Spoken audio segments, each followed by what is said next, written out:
Welcome to the deep dive. We take a whole stack of sources, articles, notes, all sorts of things, and really boil them down for you. Get right to the core insights. Exactly. Shortcut to being, properly informed. And today, we are diving headfirst into this really gripping story out of New Haven. Yeah, real high-stakes cat and mouse situation. It centers on this mysterious figure. They call them the Ghost. Right. Impossible thefts, cryptic clues, the whole package. And it's not just about baffling the police, it's actually forcing this detective team to face up to some, well, pretty haunting stuff from their past, a forgotten betrayal, even. That sounds like it. So we've got this detailed narrative, kind of tracing how it all unfolds, plus some background info, recent developments. So we should have a pretty complete picture. That's the plan. Our mission today really is to unpack all these layers, see how these impossible crimes are making this squad confront their own buried secrets. And it's quite a mystery they've got on their hands. Oh, absolutely. This ghost. It's not just about the crime itself, is it? It's this enigmatic figure communicating with these lavender-scented letters. Always one step ahead, it seems. And they've laid down this challenge, almost philosophical. Watch the moon until it becomes sunshine, and you'll see your fate. Play my game, or lose everything. Ow. That's intense. It is, and for the detectives caught up in it, the personal stakes are just sky high. So this moon to sunshine idea, what's that telling us right off the bat about the ghost's goal? Well, it's fascinating, isn't it? It suggests this isn't just about, stealing things. It feels more like a psychological manipulation. Right. The ghost seems less interested in the loot and more in maybe uncovering something. Like systemic corruption, using the detective's own secrets as leverage. So it's a narrative they're crafting. Exactly. Where the prize isn't money, it's truth. And that shift, moon being hidden truth, sunshine being the big reveal, that seems central. Okay, so let's track how this game actually starts. The setting is the New Haven 7th Precinct, and our sources describe it as a pressure cooker of unsolved cases and frayed tempers. It's like a tense place to work. Definitely. And that's where we meet the core squad. There's Elias Harrow, he's 48, kind of haunted veteran, got a limp. Okay. Leela Chen, sharp-tongued cynic. Marco Ruiz, the nervous rookie. And Sarah Vale, the tech whiz analyst. Quite the team. So that internal tension, the precinct being a pressure cooker, does that make it easier for someone like the Ghost to step in? Oh, absolutely. That kind of internal strain. Yeah. It makes the system vulnerable, doesn't it? Ripe for disruption. Yeah. A place where secrets might already be buried, Yeah. so that the ghost can exploit those existing cracks, those past failures. And disrupt they did. The first move was this lavender-scented envelope addressed just all detectives. Simple, but effective. Inside, this poetic challenge, almost a taunt. Detectives, you chase ghosts in the dark, but I am the light. Watch the moon until it becomes sunshine and you'll see your fate. Play my game or lose everything. Signed, Ghost. And there's this PS with totally dead-end contact info, ghostly regards at nowhere.net, a fake number. Just rowing it in? Exactly. And this letter lands right as a string of 4 thefts hits the city. Impossible thefts, they're called. What was taken? A sapphire necklace, a painting, a diamond, a rare book, all just gone, vanished from locked vaults. And each crime scene, same distinct lavender scent. So how does this combo, the cryptic message, the impossible crime, immediately set the ghost apart? Well, right away it signals this isn't about the money or even the items themselves, really. It's about the game. Okay.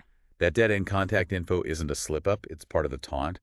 It forces the detectives onto the ghost's playing field, highlights how elusive they are, and the impossible nature of the thefts. That elevates the ghost, makes them seem almost mythical. It puts the police immediately on the defensive. And for one detective, Elias Harrow, it hit differently. He felt this immediate, chilling familiarity. What was it in the ghost's words that sparked that? Took him back 15 years. Yeah, this is where it gets really personal for him, doesn't it? That phrase, watch the moon. It wasn't random. No. No, it apparently echoed the last words Evelyn Morse said to him 15 years back. She was this forger and informant he worked with. Right. She vanished after a sting operation just collapsed. 2 cops died. Artifacts went missing. A real mess. And her last words to him were about the moon. Watch the moon, Elias. It'll burn you.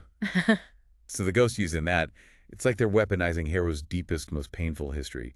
They know him. Wow. Okay, so the ghost knows Harrow's past, but then things escalate, right? It gets personal for everyone on the squad. That's the next twist. Just as they're reeling from that first letter, bam, 4 new letters appear. Somehow, slipped into their locked desks overnight. Chillingly personal, each one tailored. Okay, break it down. What did Harrow say? His was blunt. Elias, you left me in the dark. The moon's still up. Peer at midnight. Yeah. Your fate's tied to Evelyn. Direct hit. And Leela Chen, the cynic. Hers read, Leela, you buried case 472. Dig it up. The sun shines at Crescent Lane. Case 472. Yeah, and the sources say this immediately threw Leela back to being a rookie when she was apparently suspicious of Harrow relying on an informant back then. Probably Evelyn. So the ghost knows her history too. How does this personal targeting start to break down the squad's defenses? Oh, it's a total power play. Yeah. Masterclass, really. The ghost isn't just making vague threats anymore. No. They're dictating the narrative, forcing each detective to confront their own specific flaws, their buried history. It exposes vulnerabilities, makes it personal, emotional. It stops being just a case. It's like force therapy, you said? Something like that, yeah. A very uncomfortable one. So, a masterclass in power plays. What makes it so sophisticated? Just the personal touch, or is there more to how they're revealing things? It's layered. Look at Marco Ruiz, the rookie. Yeah? His letter says, Marco, your fear betrays you. Clock tower, 1 a.m. See your fate. Attacking his insecurity. Directly. His whole reason for joining the force was supposedly to prove himself, right? So this cuts deep. And Sarah Vale, the tech analyst. Hers is maybe the creepiest. Yeah. Sarah, your tablet holds my secrets. Hack the museum server. The sunshine awaits. Implying they know what's on her tablet, or can access it. Or both. It implies this unnerving level of surveillance, technical skill. It's not just about past actions. It's hitting their insecurities, their sense of digital security, everything. Okay, so the squad splits up. Everyone follows their personal clue. Harrow heads to the pier at midnight. What does he find? He finds this box, tied with a lavender ribbon, inside. A pocket watch. Yeah. But it stopped. At what time? 3.17. Which significantly was the exact time of the first impossible theft. The signature. Definitely. And there's a note, Elias, you knew me, 317 Crescent Lane. Ask about the missing. G. 317 Crescent Lane and the missing. Right. And this clicks for Harrow because Evelyn Morse's file is listed as one of, get this, 23 open missing persons cases on the precinct's tablet system. 23. Wow. Okay, so the time, 3.17, and this reference to missing persons. What's the significance there? Well, the time is obviously a signature, like you said. The ghost showing control, precise knowledge, but pointing Harrow to 23 missing persons cases. That feels bigger. How so? It's a direct challenge to his record, isn't it? Implying this wider pattern of neglect, maybe conspiracy, that he overlooked or was part of. It suggests the ghost's motive isn't just about Evelyn, maybe. Okay, so while Harrow's at the pier, Leela's back at the precinct, digging into case 472 in the archives. Right, the one her letter mentioned. And this file details Evelyn Morse's disappearance. But it also links her to 3 other missing people. Who were they? A curator, a librarian, and a collector. And crucially, all 3 were tied to Harrow's old cases. Oh, okay. The plot thickens. And then, get this, there's a new page in this old file, freshly added. It reads, Layla, your fate is trust. You doubted Elias then, don't now. Crescent Lane, midnight, G. Whoa. Directly referencing her past skepticism, the ghost is really messing with their heads. Totally. Meanwhile, Marco's at the clock tower. His note, Marco, your fate is courage. The necklace is at Crescent Lane. Don't run. G. Pushing him to face his fear. And there's a Polaroid with it showing the stolen sapphire necklace, just sitting in some dusty room. Okay, so a visual clue. And Sarah, she hacks the museum server, finds a file called Sunshine. Thematic. What's in it? A video of the squad's own recent stakeout, but filmed from some impossible angle, like someone was inside the operation. That is deeply unsettling. And a distorted voice in the video says, Sarah, your fate is truth. The tablet knows me. Crescent Lane, midnight tomorrow. Bring the watch. G. The tablet again. Right? So Sarah cross-checks the missing persons files on the tablet again, and Evelyn Morse's name is flagged. Last seen with E. Harrow, 2009. Okay, so all roads are leading to Crescent Lane and back to Harrow and Evelyn. Seems like it. This whole scavenger hunt. Each clue leads them somewhere, but it also seems designed to reveal something about the detective themselves, right? Absolutely. It's brilliant in a terrifying way. Each clue isn't just a breadcrumb, it's a psychological trigger. Like the video from the impossible angle. Exactly. That screams, I see everything, you're not safe. It breaks down their security. The whole hunt becomes this forced journey of self-reflection. They have to confront their own failures, their doubts, while solving the case. It's a game where catching the ghost isn't the only prize. No, it's also about rediscovering, or maybe facing, parts of themselves they'd buried. So all these threads finally converge at 317 Crescent Lane, described as a rotting Victorian mansion. Sounds creepy. And the lavender scent is apparently overwhelming there. Inside, boarded windows, draped furniture, like a time capsule. And in the central room, there's a projector, a single chair, facing a cracked mirror. Oh, that's incredibly theatrical, isn't it? Pure theater. The decaying mansion, the cracked mirror. It's all about reflection, right? Forcing them to see themselves, their past mistakes, mirrored in this forgotten place. The ghost isn't just giving information, they're staging a confession. A confession for them in a way. Then the projector flickers on, shows a hooded figure. A distorted voice delivers these brutal personal accusations. Elias, you abandoned me. Lila, you judged too soon. Marco, you're too weak. Sarah, you're blind to flesh and blood. Wow. Just laying it all out there. The sunshine reveals all. Look down. And then a floor panel opens, reveals the stolen items. The painting, diamond, book, necklace, all there. So the ghost didn't even want them. Apparently not. There's a note. The thieves are your past, Elias. The missing are my warning. Catch them, or I'll show the world your fate. Gee. The thieves are his past. Right. And this is the moment it clicks for Harrow. He's shaken. He realizes those 23 missing persons cases, including Evelyn, they were all linked to his old investigation. So the curator, the librarian, the collector. The ones now suspected in the thefts, they were witnesses or informants in those old cases he handled. Oh, wow. Okay. How does that specific revelation change things? Is this still just about Evelyn? It feels bigger now, doesn't it? This is the turning point. The ghost isn't just exposing a crime, they're exposing a potential systemic failure. Something buried deep. Yeah, connected to Harrow's whole career. Maybe the precinct itself. The fact that the thieves were people from his own past cases, that suggests, I don't know, corruption, negligence, something rotten in the system. And the ghost isn't just seeking justice for themselves anymore. Seems like it might be for all those 23 missing people. This is where that sunshine idea really starts to hit hard, illuminating what was hidden. Okay, so back at the precinct, they dig deeper into Evelyn's background. What do we learn? We get confirmation. She was a brilliant forger, made flawless replicas, but also she was a whistleblower. She'd trusted Harrow. And the 2009 sting. Its failure left her totally exposed. Police records basically assume she died then. But the tablet's missing persons files hinted there was more to it. Exactly. 23 people, all tied to the art world somehow, vanishing over 15 years. And their cases just buried. Under Harrow's watch, apparently. That's damning. Then comes another letter. This one's just for Harrow. Slipped into his locked car. Even more personal. What's the message? It's direct. Chilling. Elias, you knew me best. The moon hid me, but the sunshine's coming. I'm not dead, but you might wish I was. Whoa. The thieves you chase are the ones you spared. Meet me at the warehouse midnight, alone, or the world knows your fate. Gee. A final confrontation. Or a trap. So it's like a final showdown. It's absolutely a confrontation, but it's a test, isn't it? Yeah. The ghost is tightening the screws on Harrow, forcing him to face his past, totally alone. It's a huge risk for the ghost, too. It is, but one they clearly think is necessary to get. Well, whatever their version of justice is. Complete transparency, maybe. It suggests they're not just powerful, but maybe principled in a dark way.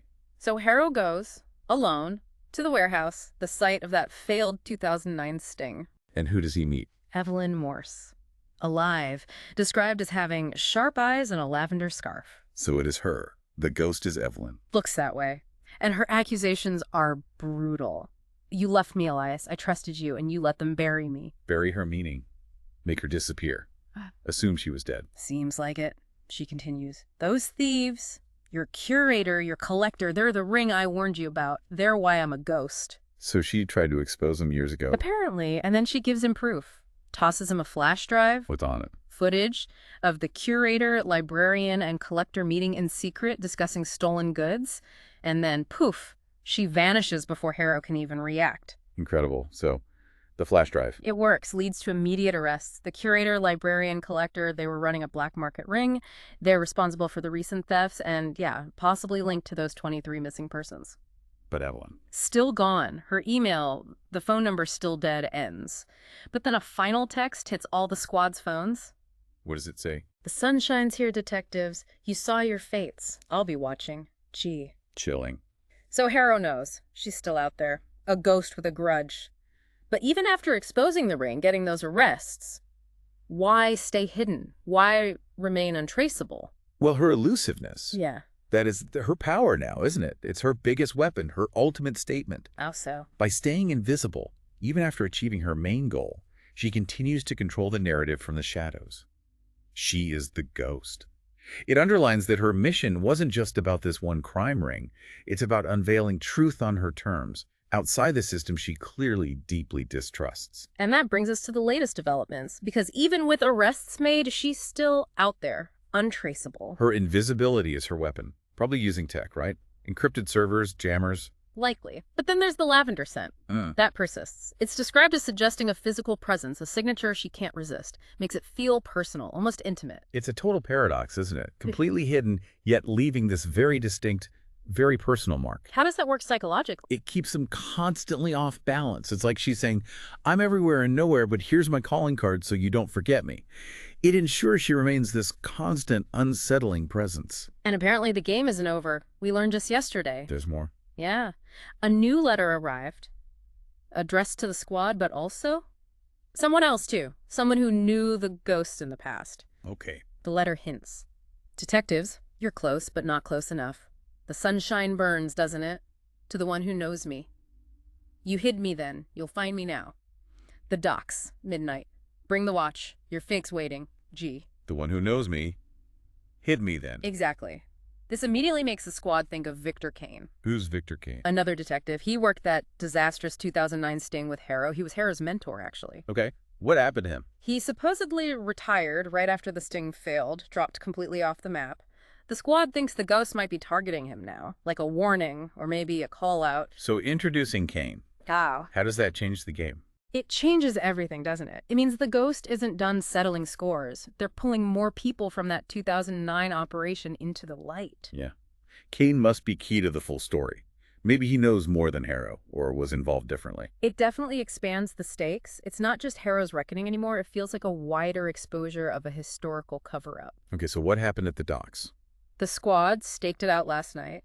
Harrow brought the pocket watch, which was apparently ticking erratically now. Weird. Midnight hits. Suddenly, a lavender-scented envelope just appears on a crate. No one saw anyone. Still invisible. What was inside? A key. And another note. The one who knows me holds the lock. Warehouse 13, tomorrow. The missing are waiting. G. Paris 13. The missing are waiting. So they go to Warehouse 13, and they find a hidden room. And inside? Files on all 23 missing persons, photos, diaries, even lavender-scented letters they'd written, like pleading for help before they vanished. Oh my God. That's horrifying. But here's the real shocker. They find evidence that Victor Kane didn't retire. What? He vanished too, in 2010, just months after Evelyn supposedly did. He's one of the missing. Effectively, yes. And in Kane's file, there's another note. In the ghost's handwriting, it says, "You hid me, Victor. Now I'm invisible for everyone." Wow. Okay, what does that imply about Kane's role and the broader conspiracy? Well, it suggests Kane was maybe complicit, right? Maybe he helped Evelyn hide initially, or maybe he was part of the reason she had to hide. The ghost seems to be settling scores with both Harrow and Kane. Right. Kane becomes this new lock that needs opening to understand what really happened in 2009 and who gained from Evelyn vanishing and all those other people disappearing. It suggests a much deeper, more intricate web of deceit. So let's recap where we stand right now. The stolen items, recovered. Okay. The thieves' curator, librarian, collector, in custody. Good. Evelyn Morse, the ghost, still out there, elusive. The main player is still loose. And those 23 missing persons cases, officially reopened. The squad's digging through those Warehouse 13 files. Sarah's trying to track Kane's last known movements. So it's very much ongoing. Very. And the ghost is still sending texts. The sun shines brighter now. Find me or I find you. Still taunting them. So the ghost is this paradox then. Visible through clues, invisible in reality. Yeah. Part vigilante, seeking some kind of justice, but also clearly a victim of past failures, past betrayals. It seems Harrow's past is definitely the key here. Absolutely. And Victor Kane might just be the final lock holding the whole truth about Evelyn, the missing people, the whole conspiracy. It's this ongoing forced illumination. Okay, so here's something to think about.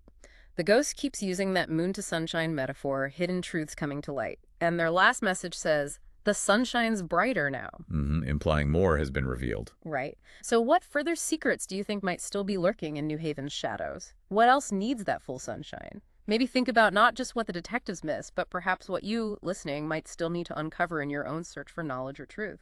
A provocative thought to end on. Until our next deep dive, keep exploring.